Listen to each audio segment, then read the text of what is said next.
ഓം തുളസിയുടെ മാനസം ഒരു തീർത്ഥയാത്ര ഭാഗം 12. നിത്യ നിരാമയരായ ആത്മഭാവങ്ങളെ സാദരം സപ്രേമം വന്ദേ മാതരം. ഇന്ന് നമ്മളുടെ തീർത്ഥയാത്ര കിഷ്കിന്ധാകാണ്ഡത്തിൽ വിനയാഭിരാമനായ ഭഗവാൻ ശ്രീരാമചന്ദ്രൻ്റെ കൂടെയാണ്. ഒരു ധ്യാന ശ്ലോകം ശ്രദ്ധിച്ചാലും ഓം രാമായ രാമചന്ദ്രായ രാമഭദ്രായ വേധസേ രഘുനാഥായ നാഥായ സീതായാഹ പതയേ നമഃ. ഹരി ഓം തത്സത്. ഭക്ത ശബരിയുടെ നിർദ്ദേശമനുസരിച്ച് തെക്കോട്ട് നീങ്ങിയ ലക്ഷ്മണന്മാരെ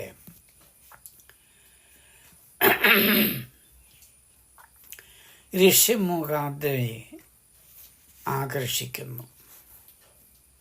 ഋഷിമുഖാദ്രിയിൽ അവർ എത്തിച്ചേരുന്നു. സുഗ്രീവൻ അവരെ കണ്ട് ജ്യേഷ്ഠനായ ബാലിയെ ഭയന്ന് കഴിയുന്ന സുഗ്രീവൻ ആ വരുന്ന യുവകോമളന്മാർ ആരാണെന്നറിഞ്ഞു വരാൻ മന്ത്രി ഹനുമാനെ അയക്കുന്നു.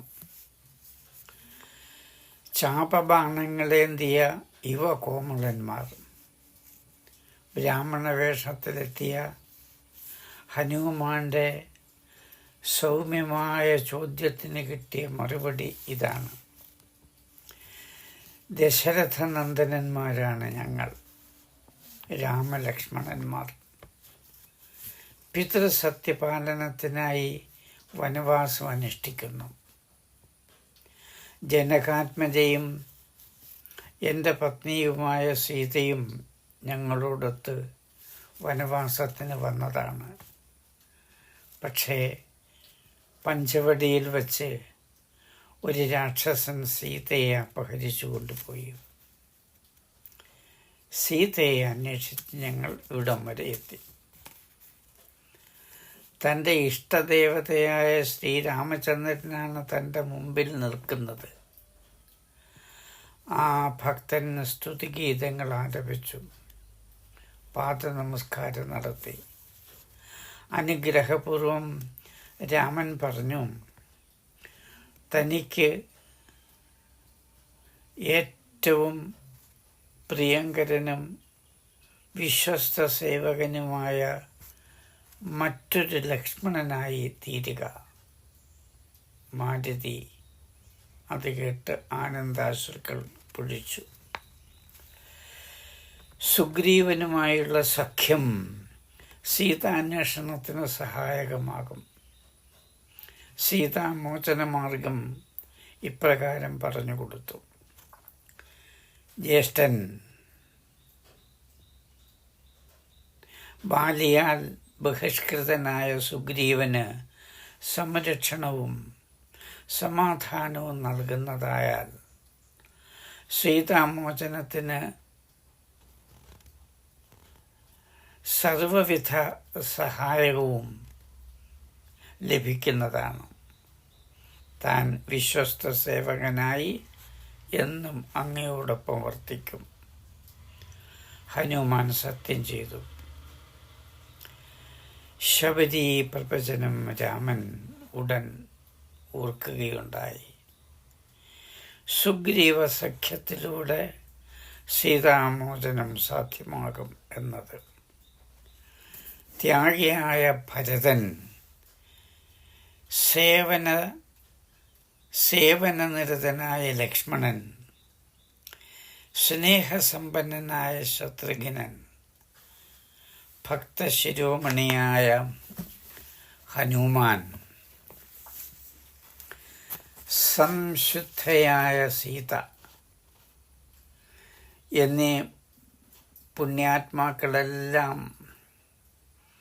ഹൈന്ദവ ഹൃദയങ്ങളിൽ മാത്രമല്ല ഭാരതീയ സാംസ്കാരിക നഭസിൽ എന്നും വിരാജിക്കുന്നു. രാമലക്ഷ്മണന്മാരെ തോളിലേന്തി ഹനുമാൻ സുഗ്രീവ സമീപം എത്തുന്നു. തുല്യദുഃഖിതർ ഒന്നിക്കുന്നു. വിവരങ്ങളെല്ലാം മനസ്സിലാക്കിയ സുഗ്രീവൻ രാമപാദ നമസ്കാരം നടത്തി, വന്ദിച്ചു, സൽക്കരിച്ചു. തൻ്റെ കരുണാർദ്ര കഥ രാമനോട് പറഞ്ഞു. ഒരിക്കൽ ബാല്യസുഗ്രീവന്മാർ മായാവി എന്ന രാക്ഷസനെ എതിരിട്ടു. മായാവി ഒരു ഗുഹയിൽ പ്രവേശിച്ചു.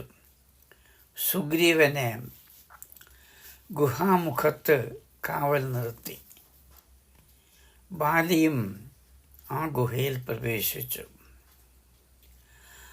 അതിനു മുൻപ് ഇപ്രകാരം ബാലി സുഗ്രീവനോട് പറഞ്ഞു: ഗുഹാമുഖത്ത് പാല് വന്നാൽ മായാവി വധിക്കപ്പെട്ടു എന്നും ചോര വന്നാൽ താൻ മരിച്ചു എന്നും കരുതി ഗുഹാമുഖം ശിലകൾ കൊണ്ട് അടയ്ക്കുക. കിഷ്കിന്ധയിലെത്തി രാജ്യഭാരം ഏറ്റെടുക്കുക, പ്രജാപാലനം നടത്തുക. ഗുഹയിൽ നടന്ന മഹായുദ്ധം. യഥാർത്ഥത്തിൽ മരിച്ചത് അസുരനാണെങ്കിലും അവൻ്റെ മായാവിദ്യയാൽ രക്തമാണ് ഗുഹാമുഖത്ത് കാണപ്പെട്ടത്. അതിനാൽ സുഗ്രീവൻ ജ്യേഷ്ഠൻ ആജ്ഞാപിച്ചതുപോലെ ഗുഹാമുഖം ശിലകൾ കൊണ്ടടച്ച് കിഷ്കിന്ധയിലേക്ക് മടങ്ങി. വിവരമറിഞ്ഞ മന്ത്രിമാർ സുഗ്രീവനെ കിഷ്കിന്ധയിലെ രാജാവാക്കി. തിരിച്ചെത്തിയ ബാലി സുഗ്രീവൻ തന്നെ ചതിച്ചു എന്ന് തെറ്റിദ്ധരിച്ചു. കോപിഷ്ഠനായ ബാലി സുഗ്രീവനെ രാജ്യത്തു നിന്ന് അടിച്ചോടിച്ചു. അനുജപത്നി രുമയെ ബലാത്കാരമായി സ്വീകരിക്കുകയും ചെയ്തു. അങ്ങനെയാണ് താൻ 4 സജീവന്മാരുമായിട്ട് ഈ ബാലികേറാമലയിൽ അഭയം പ്രാപിച്ചിരിക്കുന്നത്. മതംഗ മഹർഷിയുടെ ശാപത്താൽ ബാലിക്ക് ഇവിടെ കയറിക്കൂടാം. കാരണവുമുണ്ട്. ബാലി ദുന്ദിഭി എന്ന അസുരനെ വധിച്ചു. ശിരസ് വലിച്ചെറിഞ്ഞു. അതിൽ നിന്നും ഇറ്റുവീണ രക്തത്തുള്ളികൾ ഋഷിമൂകാദ്രിയിലെ മതംഗാശ്രമത്തിൽ പതിച്ചു. ആശ്രമം അപവിത്രമായി. കോപിഷ്ഠനായ ഋഷി ഇപ്രകാരം ശപിച്ചു: ബാലി ആ പർവ്വതത്തിൽ പ്രവേശിച്ചാൽ അവൻ്റെ ശിരസ് പൊട്ടിത്തെറിക്കട്ടെ എന്ന്. അന്നു മുതൽ ഋഷ്യമുഖാചലം ബാലികേറാമലയായി. രാജ്യവും ഭാര്യയും നഷ്ടപ്പെട്ട സുഗ്രീവനെ രാമൻ ആശ്വസിപ്പിച്ചു. സുഗ്രീവന് രാജ്യവും ഭാര്യയും തിരിച്ച് നേടിക്കൊടുക്കാമെന്നുള്ള വാഗ്ദാനം സുഗ്രീവനെ ഹർഷപുളകിതനാക്കി. ഹനുമാൻ അഗ്നിയെ സാക്ഷിയാക്കി സൂര്യവംശനായ രാമനെയും സൂര്യപുത്രനായ സുഗ്രീവനെയും പരസ്പരം സഹായിച്ചു കൊള്ളാമെന്ന് സത്യം ചെയ്യിച്ചു. അന്നൊരു നാൾ രാമശബ്ദം ഉച്ചത്തിൽ ഉയരത്തിൽ നിന്നും ആകാശത്തു നിന്നും വരുന്നതായിട്ട് കേട്ടു വിലാപം, രാമശബ്ദം ഉച്ചരിച്ചുകൊണ്ട്. അതൊരു സ്ത്രീയുടെ രോദനമായിരുന്നു എന്ന് മനസ്സിലാക്കി. പെട്ടെന്ന് സുഗ്രീവ സജീവന്മാരോടൊപ്പം ഇരിക്കുന്ന സുഗ്രീവ സമീപം ഒരു ആഭരണപ്പതി നിപതിച്ചു. അത് സുഗ്രീവൻ എടുത്ത് സൂക്ഷിച്ചിരിക്കുകയായിരുന്നു. ആ ആഭരണപ്പതിയെ എടുത്ത് സീതയുടേതാണോ എന്ന് പരിശോധിക്കാൻ രാമനോട് സുഗ്രീവൻ പറയുന്നു. ലക്ഷ്മണനെ കൊണ്ട് അത് പരിശോധിപ്പിച്ചു. സീതാദേവിയുടെ ആഭരണങ്ങളാണെന്ന് തിരിച്ചറിഞ്ഞു.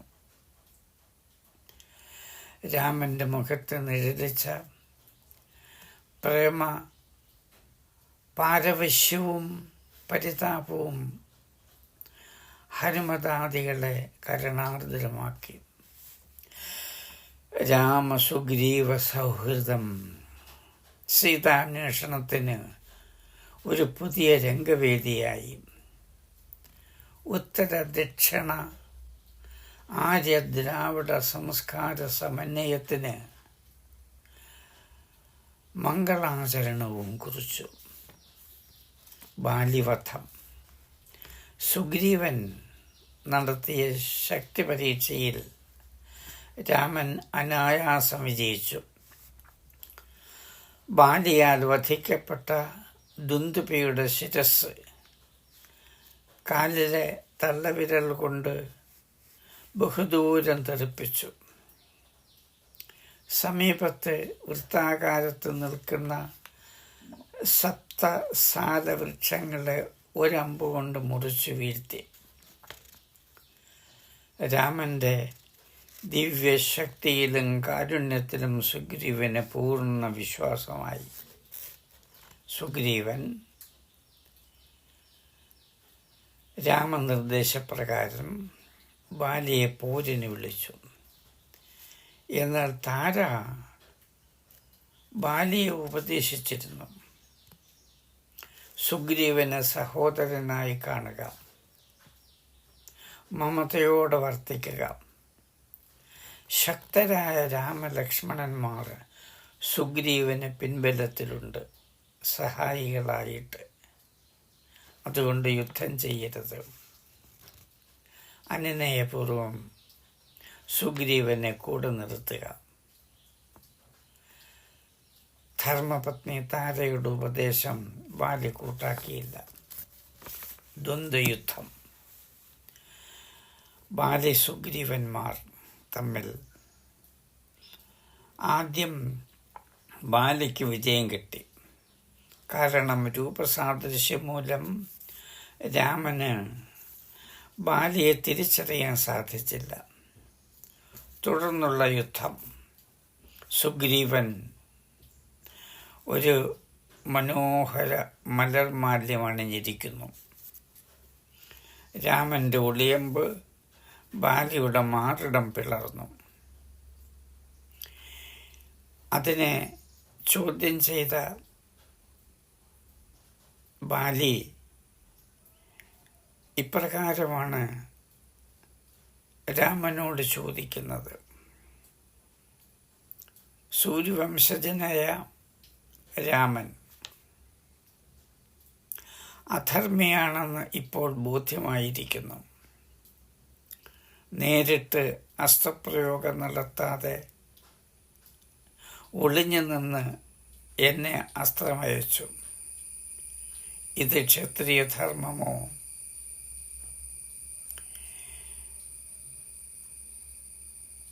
ചതിവല്ലേ?